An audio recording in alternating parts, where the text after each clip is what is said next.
আমার কাছে কি মনে হয় জানেন, কালে কালে আমরা আধুনিক না হয়ে ডিজিটাল হতে চাই, তাই না? তবে আমিটা কিন্তু অন্যরকম। পুরনো স্মৃতি আগলে নিয়ে বেঁচে থাকতে খুব বেশি ভালো লাগে। হ্যালো এভরিওয়ান, আসসালামু আলাইকুম। Welcome back to my channel beauty blogger Subarna. আমি সুবর্ণা বলছি চট্টগ্রাম থেকে। যেখান থেকে বসে আমার আজকের ভিডিওটা দেখছেন না কেন, আমি আশা রাখছি আপনারা সকলে সুস্থ আছেন, ভালো আছেন এবং নিরাপদে আছেন। আমরা আলহামদুলিল্লাহ পরিবারের সকলেই ভালো আছি। আর যদি অসুস্থ থেকে আমার আজকের ভিডিওটা দেখে থাকেন, তো তাদের সকলের সুস্থতা কামনা করে আমার আজকের ভিডিওটা দেখার আমন্ত্রণ জানাচ্ছি। আশা রাখছি যে বরাবরের মতো আমার আজকের ভিডিওটাও আমার সকল প্রিয় আপু ভাইদের কাছে ভালো লাগতে পারে। আর যদি খারাপ লাগা কাজ করে থাকে তাহলে আমি ক্ষমা প্রার্থী। আসলে ভালো লাগা মন্দ লাগা সবটাই হচ্ছে আপনার মনের মধ্যে বা মনের ভিতর। ভালো লাগা নিয়ে দেখবেন, আশা রাখছি ভালো লাগবে। আমি আমার জায়গা থেকে এই কথাটা কিন্তু মাস্ট বলতেই পারি। এতক্ষণ যে শ্যুটগুলো শেয়ার করেছে আপনাদের সাথে, এগুলো ছিল শবে বরাতের আগের দিন রাতে। আর এখন যে সিনটুকু দেখতে পাচ্ছেন, এগুলো হচ্ছে শবে বরাতের দিন আমি কি করলাম। সেদিন আসলে রোজা থাকার কথা ছিল, তবে আমি রাখতে পারিনি। তবে মাশাআল্লাহ আমার সাহেব রেখেছিল।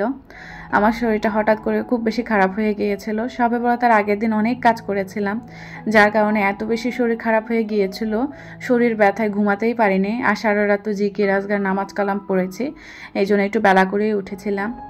হাজব্যান্ডের সেদিনও অফিসিয়াল অনেক কাজ ছিল, সে তো চলে গিয়েছে। তো একটু বেলা করে উঠে ভাবলাম নিজের জন্য ঝটপট কি নাস্তা করা যায়। তো যেহেতু সুজির বরফি ছিল, পুডিং ছিল, এরপর হচ্ছে ফিন্নি বা পায়েস যেটাই বলুন না কেন, এটাও ছিল বাসায়। ভাবলাম সকালে এগুলো দিয়ে আজকে নাস্তা করে ফেলবো। আর ফল হিসেবে হচ্ছে একটু কলা রাখার চেষ্টা করেছি।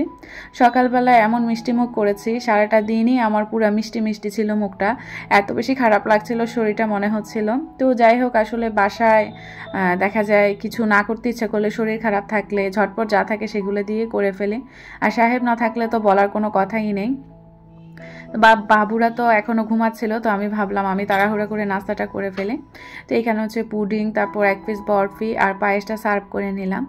ভালোবাসা দিবস আর বসন্ত কিন্তু একই সাথেই ছিল, তো সেই জন্য হার্ট শেপের বাটি আর হচ্ছে লাল বাটিতে একটু কলা কেটে নিলাম। মানে ভালোবাসা দিবসে সব ভালোবাসাময় সময় কেটেছে আর কি আমার। তবে হাজব্যান্ড ওরকম সময় দিতে পারেনি, এত বেশি ব্যস্ত ছিল অফিস নিয়ে। তো যাই হোক, আসলে সব কিছু মেনে নেওয়া ছাড়া আর কোনো উপায় নেই। এই সময় দিতে পারে না, আবার কখনো সময় দিতে পারে, এই হচ্ছে উঠানামা লেগেই থাকবে। তবে যখন আমার সাহেব থাকে তখন ওনাকে নিয়ে ব্যস্ত থাকার চেষ্টা করি। চাটা হচ্ছে আমার হার্ট শেপের একটা কাপে আমি চাটা সার্ভ করে নিলাম। নাস্তাগুলো রেডি করতে করতে আমি চাটা বসিয়ে দিয়েছিলাম চুলায়। তো এই জন্য নাস্তাগুলো রেডি করতে করতে আমার লিকারটা একদম করা হয়ে গিয়েছে। আর দুধ চিনি মিশিয়ে আমার চাটা আমি রেডি করে ফেললাম। এখন হচ্ছে আমার নাস্তাটা করার পালা। আর নাস্তাটা করতে করতে আপনাদের সকলের কাছে একটা রিকোয়েস্ট করতে চাচ্ছি, প্লিজ ভিডিওটার মধ্যে ছোট্ট একটা লাইক দিয়ে আপনার যতটুকু ইচ্ছা কন্টিনিউ করবেন। নতুন হয়ে থাকলে আমার চ্যানেলটা সাবস্ক্রাইব করে পাশে থাকা বেল বাটনে অল অপশনটা চাপ দিয়ে আমার চ্যানেলটা সঙ্গী হয়ে থাকতে পারেন। আর যারা অলরেডি এই কাজটা করে আমাকে প্রতিনিয়ত উৎসাহ এবং উদ্দীপনা দিয়ে সামনের দিনগুলোতে এগিয়ে নিয়ে যাচ্ছেন, তাদের প্রতি রইলে অনেক অনেক দোয়ার ভালোবাসা আর মন থেকে অনেক অনেক কৃতজ্ঞতা জানাই। তো আশা রাখছি যে আমার প্রিয় আপুরা আমার এই মনের আশাটুকু রাখবেন, এটাই। আমার প্রিয় আপুরা কিন্তু অনেক বেশি লক্ষ্মী। নাস্তা পানি সব কিছু খাওয়া শেষ। তারপর কি হলো জানেন, আমি নিজে একটু রেডি হয়ে নিয়েছি। ঘর তো গুছাবো পরে, আগে তো নিজেকে সাজসজ্জা দিয়ে রেডি করতে হবে, তাই না? হাজব্যান্ড নেই, প্রথম একটু মন খারাপ হয়েছিল।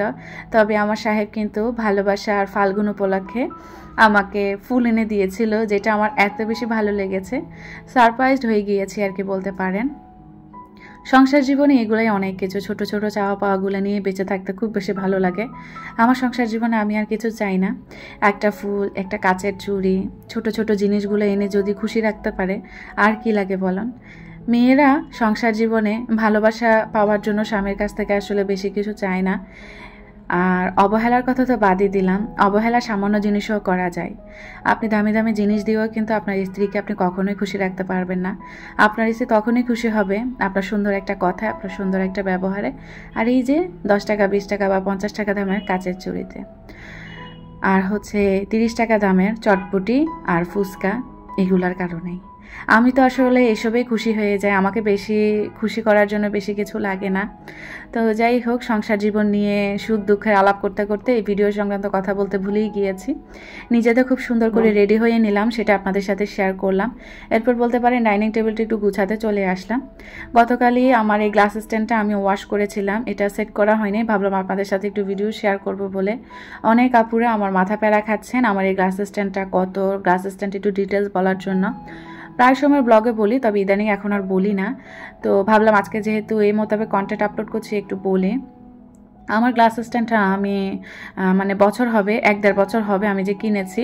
তো এই যে এখানে যে হুকগুলো দেখতে পাচ্ছেন, আমি ছোট কাপ রেখে দেখিয়ে দিচ্ছি, বড় কাপড় রেখে দেখিয়ে দিচ্ছি। অনেকে আমাকে বলেন আপু এখানে তো আংটা থাকে, ওগুলাতে কেন কাপ রাখেন না? তো দেখেছেন কাপ রাখলে কিভাবে ঝুলে থাকে। ছোট কাপ রাখা যায়, তবে বড় কাপ রাখা যায় না। আর যখন এটা কিন্তু মুভও করা যায়, তবে এটাকে আমি মুভটা বন্ধ করে রেখেছি।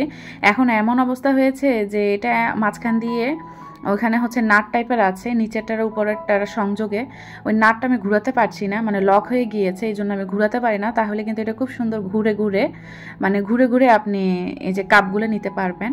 তো এগুলো হচ্ছে একটু বড় কাপ রাখার জন্য, তবে আমার হাজব্যান্ড কিনেছে তো নিজে, তো আর এত কিছু বুঝেনি। তো আমি ভাবলাম আমার যে শখের কাপগুলো আছে এগুলো দিয়ে একটু ডেকোরেশন করে রাখতে পারবো। তো এই গ্লাস স্ট্যান্ডটা ধোয়ার পর একটু অর্গানাইজ করে নিলাম। তবে হ্যাঁ, আপনারা যারা আমার গ্লাস স্ট্যান্ডটা পছন্দ করেন বা কিনতে চান, ভুলেও এসব গ্লাস স্ট্যান্ড কিনবেন না। এগুলো হচ্ছে জাস্ট শো, আর কিছু না। আপনি যদি রেগুলার ব্যবহার করতে চান তাহলে প্লিজ কম দামি দেখে নেবেন, সবসময় ইউজের জন্য। আর যদি আমার মতো এরকম ডেকোরেশন করে রাখতে চান কাপ দিয়ে গ্লাস স্ট্যান্ডগুলোকে, তাহলে আপনারা এটাই নিয়ে নিতে পারেন। তবে আমার আরেকটা গ্লাস রাখার হোল্ডার আছে, আমি ওখানে পানি খাওয়ার গ্লাসগুলো রাখি, যেটা হচ্ছে আমি ফিল্টারের উপরে রাখি। আর এটা হচ্ছে ডাইনিং টেবিলের উপরে আমি একটু ডেকোরেশন পারপাস হিসেবে রাখি। আমার শখের কাপগুলো অর্গানাইজ করে এটার মধ্যে রাখি। আপনারা হয়তোবা যদি খেয়াল করে থাকেন আমার এটার মধ্যে চারিদিকে মরিচা পড়ে গিয়েছে বা জং পড়ে গিয়েছে। যাদের আছে তারা খুব ভালো করেই জানেন এই জিনিসগুলো পানি রাখতে রাখতে জং পড়ে যায় বা কালার ডিসকালার হয়ে যায়। আমি ভিজিয়ে ধোয়ার পরে ভালো করে শুকিয়ে তারপরে আবার গ্লাস রাখি। আর রাবারগুলো যেগুলো ছিল ওগুলো হচ্ছে আমি খুলে রাখি, আবার লাগিয়ে দিই শুকানোর পরে। তো দেখতেই পেরেছেন সুন্দর করে গ্লাস স্ট্যান্ডটা ওয়াশ করে মুছে টুছে শুকিয়ে যাওয়ার পর আমি আবার কাপগুলো সুন্দর করে অর্গানাইজ করে জায়গা মতো রেখে দিলাম। কাপগুলো অর্গানাইজ করে রাখার পর মনে হলো, ও আমার শখের পুরুষ তো আমাকে ফুল দিয়েছিল বসন্তকাল আর ভালোবাসা দিবস উপলক্ষে। ভাবলাম এই ফুলগুলোকে সুন্দর করে একটু অর্গানাইজ করি আর সেটা আপনাদের সাথে একটু শেয়ার করি। বেরঙিন শীতের শেষে বসন্তকাল আসে কিন্তু তার রঙের খেলা দেখাতে। বসন্তকাল মানেই হচ্ছে চারিদিকে রঙের ছড়াছড়ি, সাথে আছে বাঙালির চিরচেন ঐতিহ্যবাহী সেই বসন্ত উৎসব। আর চারিদিকে যে নানান রঙের ফুলের মেলা, সেটা তো দেখতে আরও বেশি চোখের শান্তি এবং মনের শান্তি। এই বসন্ত উৎসবকে কেন্দ্র করেই কিন্তু বাঙালিদের ঘরে ঘরে নতুনভাবে নানানভাবে কিন্তু সেজে ওঠে। সেরকম আমার ঘরটাও কিন্তু নানান রঙে সেজে উঠেছে, যেমন বসন্ত, তারপর হচ্ছে ভালোবাসা দিবস, সব কিছু মিলিয়ে আমি আমার ঘরটাকে রাঙিয়ে তোলার এবং সাজিয়ে তোলার চেষ্টা করি। আর সেগুলাই হচ্ছে আপনাদের সাথে শেয়ার করা। বসন্তের প্রতীক হচ্ছে হলুদ আর ভালোবাসার রং হচ্ছে লাল। তো লাল হলুদের কম্বিনেশনে আমি আমার এই ডাইনিং রুমটাকে একটু সাজানোর চেষ্টা করেছি। নিজে যেরকমটা সেজেছি ভাবলাম ঘরটাকেও সেভাবে রাঙিয়ে তুলি আর চ্যানেলের মধ্যে একটু করে শেয়ার করে ফেলে, হয়তো বা আপনাদের কাছে ভালো লাগতে পারে।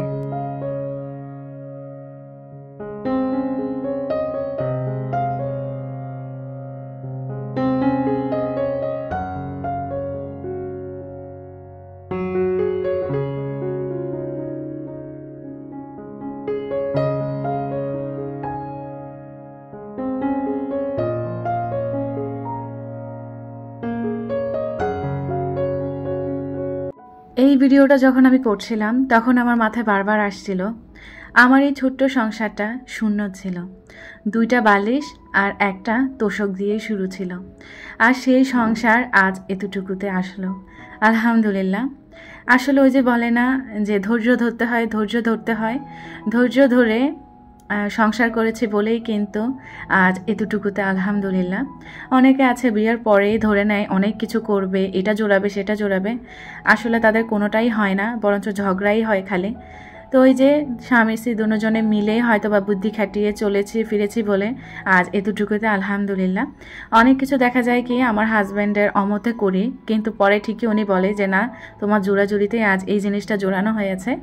তো যাই হোক আলহামদুলিল্লাহ, ডাইনিং রুমটাকে সাজানোর পর আপনাদের সাথে শেয়ার করার পর সত্যি কথা আমার কাছে অনেক বেশি ভালো লেগেছিল। ভালোবাসা দিবস উপলক্ষে হাজব্যান্ডের কাছ থেকে কিছু জিনিস পেয়েছিলাম, আর এগুলো হচ্ছে আমি বিডি কিচেন থেকে নেওয়া হয়েছে। বিডি কিচেনের জিনিসগুলো আমার এত বেশি ভালো লাগে, আর ভাইয়াদের ব্যবহারও কি বলবো, সবসময় এত সুন্দর সুন্দর গিফট পাঠায়, তো এগুলো হাতে পাওয়ার পর অনেক বেশি শান্তি লাগে। তো জানি না ভাইয়ারা আমার ভিডিওটা দেখবে কিনা, তো ভাইয়াদেরকে অসংখ্য ধন্যবাদ এত সুন্দর জিনিসগুলো পাঠানোর জন্য। আর এত সুন্দর প্যাকেজিং ছিল কি বলবো, আমি একটু চেক করে নিয়েছিলাম, কেননা অনেক সময় অনেক প্রোডাক্ট ভাঙা পড়ে, সেই জন্য একটু চেক করে নিতে হয়। তো জিনিসগুলো হাতে পাওয়ার পর এত বেশি ভালো লেগেছে। তো এখানে হচ্ছে দুইটা জিনিস নেওয়া হয়েছে বা পাঠানো হয়েছে, সেই দুইটা জিনিস আপনাদের সাথে শেয়ার করছি। যেই জিনিসটা আপনাদের সাথে শেয়ার করছি এটা হচ্ছে গ্লাস কেটলি বা টি অ্যান্ড পট। এটা হচ্ছে বোরোসিলিকেটের, আমি যতটুকু জানি চুলায় হচ্ছে বসিয়ে চা করা যাবে। আমার এরকম কেটলি 2-3টা আছে, তো এটাও খুবই সুন্দর, আর মানে এত নজর কাড়া কি বলবো, তবে এই ডিজাইনের নেই। এটার ভিতর কোনো চা ছাঁকনি বা নজল টাইপের কিছুই নেই, তবে এটা হচ্ছে খুবই সুন্দর, এক দেখাতেই পছন্দ হওয়ার মতো একটা জিনিস। এত সুন্দর জিনিসগুলো আসলে এইভাবে সবার দুয়ারে দুয়ারে পৌঁছে দেওয়ার জন্য আসলে অনলাইন বিজনেস অনেক বেশি কিন্তু গুরুত্ব বহন করে, যেটা না বললেই না। আর জিনিসগুলো এত সুন্দর আর এত মজবুত টেকসই, এটা আসলে এত সুন্দর সামনাসামনি না দেখলে বোঝাই যাবে না। হ্যান্ডেলটা তো একদম নর্মাল, আর পুরো টি পটটা একদম খুবই সাধারণ, তবে উপরে যে ঢাকনাটা এটা গোল্ডেনের মধ্যে একটা ডায়মন্ডের কি বলবো একটা নব দেওয়া আর কি, যেটা এত বেশি সুন্দর এলিগেন্ট একটা লুক দিচ্ছিল। তো যেহেতু রোজা আসছে সামনে, এটাতে কিন্তু আমি জুসও ডাইনিংয়ের উপর দিয়ে সার্ভ করতে পারবো মেহমানদের সামনে। আর একটা হচ্ছে সুন্দর একটা বসন্ত উপলক্ষে একটা কাপ, তো যেটা এত বেশি সুন্দর আর কি বলবো, এরকম একটা কাপ আমার ছিল আগেও, তবে ভেঙে গিয়েছে। তো ভাইয়ারা আবারও পাঠানোর কারণে আমার শখটাও একদম পূরণ হয়ে গিয়েছে। তা আসলে এই জিনিসগুলা কেনার পর খুব বেশি শান্তি লাগছিল, আর কখন আপনাদের সাথে শেয়ার করব এই দ্বিধাদ্বন্দ্বে ভুগছিলাম। তো এই ফাইনালি আসলে এই কাপটা হাতে পাওয়ার পর আমার এত বেশি শান্তি লাগছিল। তো ভালোবাসা দিবস উপলক্ষে স্বামীর কাছ থেকে পাওয়া সুন্দর এই জিনিসগুলো আপনাদের কাছে কেমন লেগেছে চাইলে ছোট্ট একটা কমেন্ট করে জানাতে পারেন, জানতে পারলে কিন্তু আমার কাছে অনেক বেশি ভালো লাগবে। তো সুন্দর এই জিনিসগুলো আপনাদের সাথে সুন্দরভাবে উপস্থাপন করার পরও আমার কাছে কিন্তু বেশ ভালো লাগছিল, জানি না কার কাছে কেমন লাগে। আমার এই শপিংগুলো আসলে সংসার কেন্দ্রিক হয়, আর সংসারের জিনিসের প্রতি একটু ঝোঁক থাকে বেশি। স্বর্ণ গয়না জামা কাপড় এগুলোর দিকে এত ফ্যাসিনেশন কাজ করে না। তো আমার হাজব্যান্ডও যখন আমাকে সংসারের জিনিসগুলো কিনে দেয় বা কিনতে দেয় বা প্রায়োরিটি দেয় আমাকে, আমার এত বেশি ভালো লাগে কি বলবো। তো জিনিসগুলো আপনাদের সাথে শেয়ার করলাম, ইনশাল্লাহ যখন হচ্ছে আমি এগুলো ব্যবহার করব সেটাও আপনাদের সাথে আমি শেয়ার করব। তো সবাই একটু দোয়া করবেন যাতে আমার এই কাপটা এবারে না ভাঙে, কেননা কাপটা এত বেশি সুন্দর কি বলবো। আর এই কাপগুলোর ডিজাইনগুলো এবার একটু চেঞ্জ করেছে, যার কারণে আরও বেশি ভালো লেগেছে। আমার কেনাকাটাগুলো আমার কাছে সবসময় ভালো লাগে, আর সবসময় আমার কেনাকাটাগুলো হয় সংসার কেন্দ্রিক।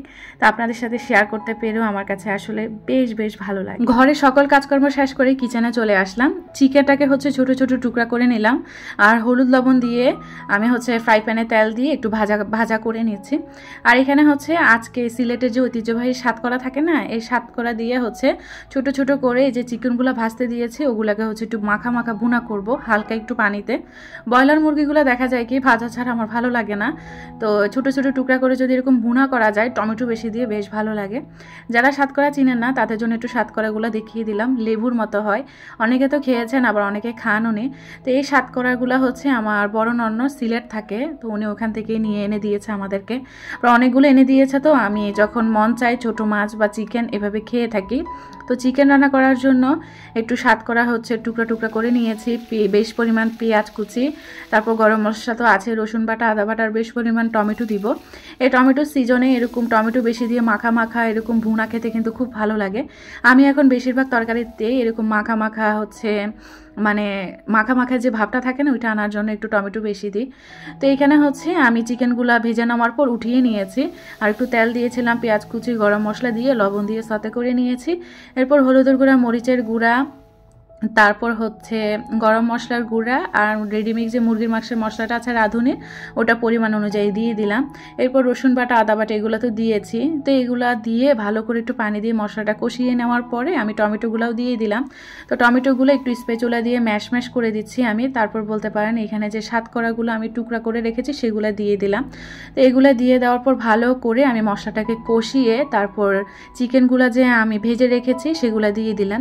সেগুলো দিয়ে ভালো করে পানি দিয়ে একটু হচ্ছে আমি একটু স্প্যাচুলা দিয়ে ভালো করে নাড়াচাড়া দিচ্ছি। আর কোনো পানি দিব না আসলে, এই হালকা একটু পানি দিয়ে হচ্ছে এই চিকেনগুলো সিদ্ধ হবে। বেশি পানি দিলে এই চিকেনটা খেতে একটু ভালো লাগে না। এটা মিডিয়াম আছে হচ্ছে এরকম ভুনা হতে থাকবে। আর হচ্ছে মূলার শাক এনেছিল, তো মূলার শাকটা হচ্ছে আমি ভাজি করে নিয়েছি অফ ক্যামেরায়। আর এরকম চিকেন টিকেন হলে ডাল আর আলু ভর্তা আমার খুব বেশি ভালো লাগে। তো একটু আলু ভর্তা করে নিয়েছি আর হচ্ছে এখানে ডাল আর বেশি করে টমেটো দিয়ে একটু ডাল রান্না করে নিয়েছি। আমার ডালের কালারটা যেমন সুন্দর এসেছে তেমন কিন্তু খেতেও ভালো হয়েছে। আলু ভর্তা, শাক ভাজি, তারপর ডাল রান্না হয়ে গিয়েছে। আর এখানে হচ্ছে চিকেনটাকে ভালো করে আমি একটু নাড়াচাড়া দিয়ে নিচ্ছি যাতে লেগে না যায়। আর চুলাটা কিন্তু একদম কম আছে এখন, আর কম আঁচেই রান্না করতে হয়, আর না হলে কিন্তু এই চিকেনটা সিদ্ধ হবে না। আর আগে থেকে যেহেতু তেলের মধ্যে একটু ভেজে নিয়েছি আর বেশিক্ষণও লাগবে না। তো কেউ হয়তো বা দ্বিধাদ্বন্দ্বে থাকতে পারেন যে পানি না দিলে মনে হয় সিদ্ধ হবে না। তো কষিয়ে নেওয়ার পরে হালকা একটু পানি দিয়েছিলাম, মাখা মাখা যে পানিটা থাকে ওটা দিয়েছিলাম। তো ওটার উপরেই আমার হচ্ছে চিকেনটা রান্না করা হয়ে গিয়েছে। তো রান্না করার পর সব কিছু সুন্দর করে প্লেটে এভাবে সার্ভ করে নিলাম। সার্ভ করার পর দেখতেই যেমন সুন্দর, খেতেও কিন্তু অনেক মজার ব্যাপার। তো এখানে হচ্ছে ডালটার কালার দেখেছেন কত সুন্দর এসেছে। টমেটো বেশি দিয়ে ডাল রান্না করলে কিন্তু খুব ভালো লাগে। সাদা ভাত, আলু ভর্তা, তারপর হচ্ছে শাক ভাজি আর হচ্ছে চিকেন যে রান্নাটা করেছি সেটা। আর বাসায় ক্ষীরা বা শশা ছিল না, টমেটো ছিল। তো টমেটো, পুদিনা পাতা, কাঁচামরিচ সব কিছু দিয়ে হচ্ছে একটা সালাদ করে নিয়েছি। আর চিকেনের কালারটা দেখেছেন কতটা সুন্দর আর লোভনীয় হয়েছে। যারা এখন এভাবে ট্রাই করেনি তারা প্লিজ ট্রাই করে দেখতে পারেন, বেশ ভালো লাগে খেতে। কিন্তু আমি যেমনটা সাতকরা দিয়েছি আপনারা চাইলে কিন্তু এরকম চিকেনের মধ্যে এই যে চুই ঝাল থাকে না, ওই চুই ঝালকেও ছোটো ছোটো টুকরা করে দিয়ে খেতে পারেন, খুব ভালো লাগে কিন্তু খেতে। তো এখানে হচ্ছে নিজের জন্য সুন্দর করে প্লেট টেট নিয়ে সাজিয়ে গুছিয়ে নিলাম আর বাচ্চাদেরকে খাইয়ে দিব। তো সব কিছু মিলিয়ে এই ছিল আমার আজকের ব্লগ। আজকের মতো বিদায় নিচ্ছি, ইনশাল্লাহ নেক্সট ভিডিওতে দেখা হবে। সেই পর্যন্ত ভালো থাকবেন, সুস্থ থাকবেন। আল্লাহ হাফেজ, আসসালামু আলাইকুম।